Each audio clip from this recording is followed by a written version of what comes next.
Hello guys, welcome back to my channel.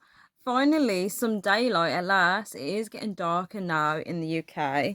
So let me just head over towards the light. Okay. so, so today is going to be a vlogging style kind of video. So I'm going to be talking about important topics, but I'm going to make it into a vlog so I don't have to memorize everything and say it in one video. I'm just going to take it as I go along. I might not be able to do everything in one video, so I might spread it out over the next few weeks. It might be easier. Also, any background noise, just be aware that I do live with family, so they will make noise. I don't tell them when I'm vlogging, I just record. I just go along with the flow. Um, so today is a topic about when I attended my church class. So my church class was a personal growth class and there were 5 subjects. And the one that I chose to attend was building and maintaining healthy relationships. So let me tell you why I decided to choose that one. So I believe the relationships in your life are so important, and I want to make mine healthy. Obviously that involves work and commitment.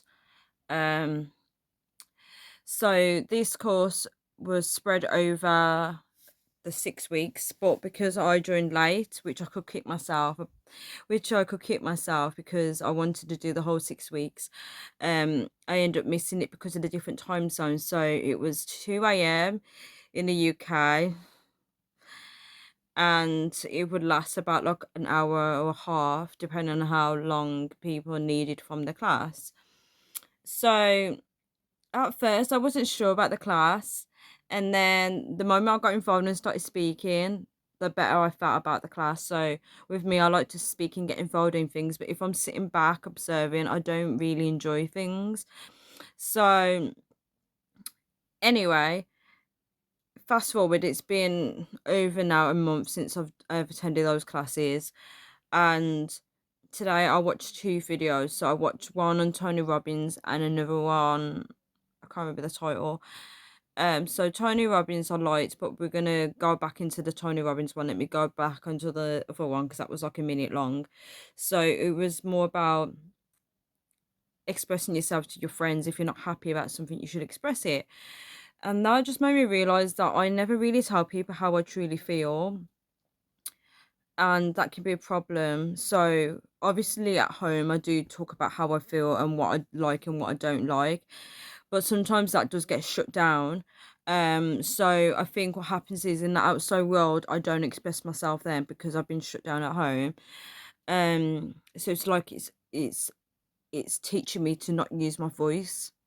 The home environment is teaching me to not use my voice in the outside world, because if you get rewarded for expressing how you feel and people actually correspond and listen and take action and do as you say, um, you'll notice the power of it, and then you do more of it in the outside world, and then that blossoms into your friendships and other relationships that you have with people. And that's just made me realize that um the starting point of your relationships start at home, and if you don't have a good relationship with people at home, it does affect your relationships with the people in the outside world, and it does fester into that. So you have to be very aware of that. um Tony Robbins, I need to rewatch his video, I'm guessing, but his video was really good. I like the fact that he talks about patterns, and it's okay, I've got another video in my head because I was watching that and it was this lady on TED Talks, and she was talking about um something to do with emotions if it's not being um reciprocated. That was a good point that she made. But now the Tony Robbins was talking about being present and how men need to be present in relationships with the woman because women like that. And that was really good because I'm not always present with my relationships with people. I tend to be there, but I'm not always actively listening, and that's really bad. So that's just like an introduction. So guys, I'm going to do some reading and make more notes and then come back to you guys and tell you what I've discovered or learned. So speak to you guys in a moment. Okay guys, so I am back. So we're going to kickstart my notes based up on how I have fun. So I consider myself to be a fun person, and I like to inject fun into other people's lives. Ideally, that's what I would want. But when I look at my life from a realistic point of view and what's really going on in it, I don't really have much fun with people. So I made some notes on it to just to pay attention to how I have fun. And I realized that I have fun by myself. So I do that by vlogging. So vlogging to you guys. I also like getting out into nature. I'm looking at my notes. I have fun by doing my makeup as well, because I'm always like intrigued about how my makeup's going to turn out. And as I get started, it's a bit like painting. You just start like having a vision of how you want it to turn out, and you just start creating it, and it's so beautiful. I've also developed a new love for designing things, so I enjoy doing that, whether it's creating different collage, is that how you pronounce it? Putting pictures together and creating different designs. I love doing that. I also love practicing speaking in Spanish and Portuguese. Like, guys, you may not know, but I have a friend that speaks Portuguese, and I have developed a new love for this language.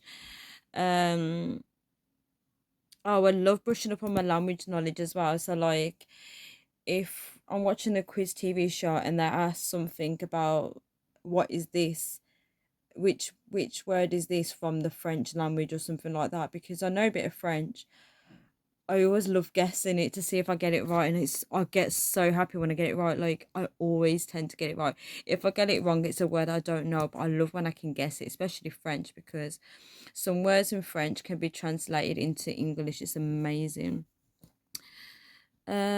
Also, the last one is I always have fun with my best friend. Like, seriously, when me and him meet up, we have a blast, and it's like we're like little children, and my heart is smiling. I'm smiling because when you have a friend that loves who you are, like, imagine someone that celebrates who you are and you celebrate them, and you literally like combined in one. I just love it. Like, we just always have a good time. We'll laugh at each other. Like, it's never a dull moment. Like, look at me. I'm just laughing thinking about it. Like, I can like if I was to sit down and think back to all the memories I have with this person, I'll just start laughing on my own, and I love it.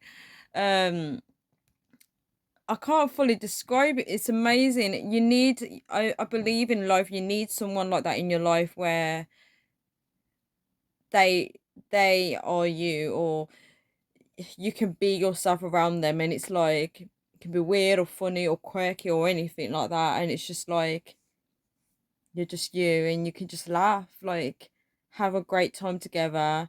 And it doesn't matter where you go or what you do, you're always gonna have a great time. I love it. Okay, I'm gonna stop talking about it now and get back to making more notes and vlog some more for you guys. I'll speak to you guys in a moment. Okay, so I was not expecting this. So this is gonna be a bit emotional. So the next thing I had to look at was attachment styles. So in the class we looked at attachment styles, so the relation between the parent and the child, so the attachment styles growing up. I took a quiz before. You may or you may not remember, I did it on one of my vlogs, and it came up with two things about my attachment styles. One of them was disorganized, and the other one was avoidant, fearful avoidant. Let me just check. Yeah, it's fearful avoidant. I still need to research that one because I haven't. So at the moment, I'm just focusing on disorganized attachment. And then the next coming weeks, I will have to look up the fearful avoidant one. So I can never identify which one I am. I mean, when I read secure attachment, I feel like that's me. But now, when I watch the video on YouTube about disorganized attachment, I feel like that's me. So, let me have a minute to myself. So, a disorganized attachment is usually if you were grown up in like a chaotic environment. So, the way the video described it was when the parents or the caregiver provides a terrifying experience for the child. And that was one of my experiences. So growing up, like as a child, I witnessed violence. So I saw violence, and I never got help for it. So I wouldn't know ideally how it affects me today, especially in my adulthood. So I had to do a quick Google search. So also people with disorganized attachment can't regulate their emotions. So um they won't be able to express themselves correctly to people, and this is something I struggle with, like expressing myself to people. um just reading my notes. Also, the children can like soak in emotions as well of their caregivers as well. So um yeah, it explains a lot. I'm not going to dive too much into it, but I do agree with most of these points.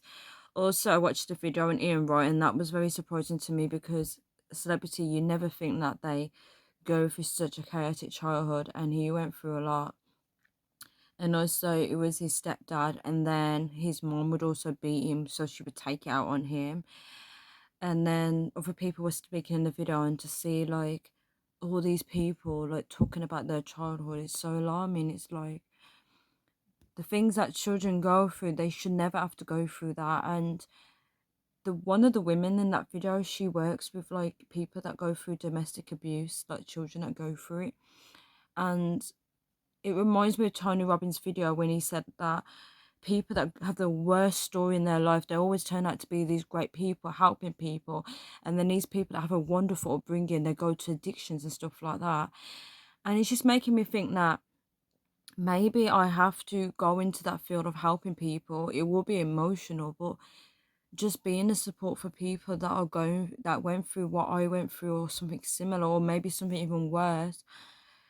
I could be that support system for someone, the support system that they never got. And I feel like with children is that when they go through stuff like that, they look and they think, why didn't like other people help? And like especially adults. And the thing is, like, no one helps. That's why it prolongs the that's why things like this continue.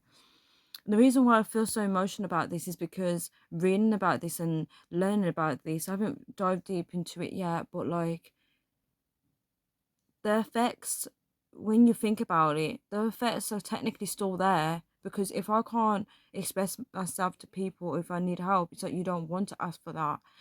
And if I had a child, I'd do everything I could in my power to make sure they grow up in like a safe environment, just to ensure they're happy. I wouldn't care about my happiness. I'd want them to be happy.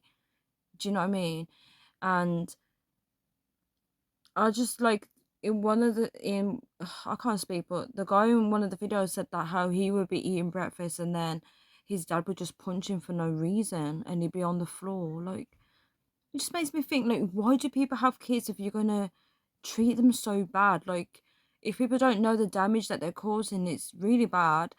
And obviously it's a sensitive topic for me, and it's not something I always talk about. And if I talk about it, I'll talk about it in a vague manner, like it's not that serious. But when you think about it, it is serious, and it is going to cause effects on people. And it said with disorganized people, they may react as well to things, so they may associate. Their reactions might be related to a stimulus, like something that relates back to their past experience. Um, so this is something that I definitely need to keep learning about, and maybe see what's the way forward for it. But it's a big shocker to see someone famous that went through a horrible, chaotic childhood, and you just think, wow, like no words. Okay, so the final one. I just had to recap on Tony Robbins' video and about healthy relationships, and they were talking about why do people get into relationships, and it made me realize that it would be nice to be in a relationship with someone that you can grow with, like in so many levels, spiritually, mentally, physically, just in different areas of your life. That would be so powerful and life changing. I believe that you should have a partner that just helps your life grow rich in every single way. That's what life is about. So guys, I'm gonna leave this video here. I'm gonna title this video with part one, and then hopefully when I do part two I'll vlog it again. But it's been a very emotional day for me because now I feel a lot of emotions in my heart, and my heart just wants to cry with tears. Well, thank you guys so much for watching this video, and hopefully it's educated you guys on something. And if you guys want to find out any more information on anything I mentioned this topic, please let me know in the comment section below. If you do have anything else that you want to add to this video, please leave it down in the comment section below. Look forward to reading your comments. See you guys. Mwah. Bye.